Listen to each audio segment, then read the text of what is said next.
film opens, we find two people living very quietly in a park. You don't know exactly why they're there and who they are. The dad and a daughter, Will and Tom, have cut themselves off from civilization and are living in the forest. And the dad's a veteran and he's suffering with PTSD. The internal scars of war have marked Will in a way in which he finds his peace in nature and has decided to raise his daughter a bit more simply. Will it cook a mushroom? It should cook a mushroom. They're detected, and since it's public land, they're no longer allowed to live there. You alone out here? My daughter's with me. They're taken out of the park by social services and moved to a house. And their removal from the park causes a new set of issues. I think it might be easier on us if we try to adapt. We're wearing their clothes, we're in their house, we're eating their food, we're doing their work. We have adapted.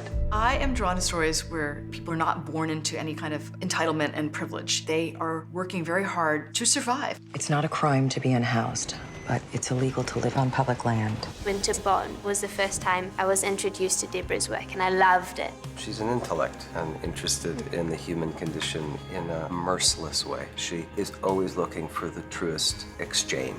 Did you even try? 'Cause I can't tell.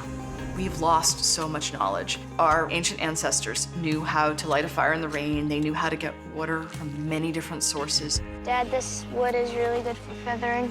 Debra called me and asked if I would train up the actors, which was such a wonderful experience. Nicole is someone who excels in primitive skills, and that is a really substantial subculture in our country. We worked with Nicole, and it was an intensive survival wilderness education. It's gonna keep the heat close to your body.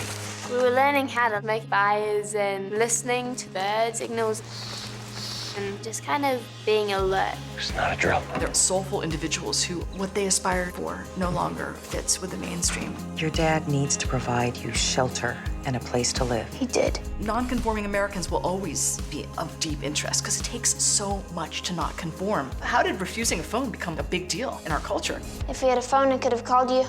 Always been able to communicate without all that.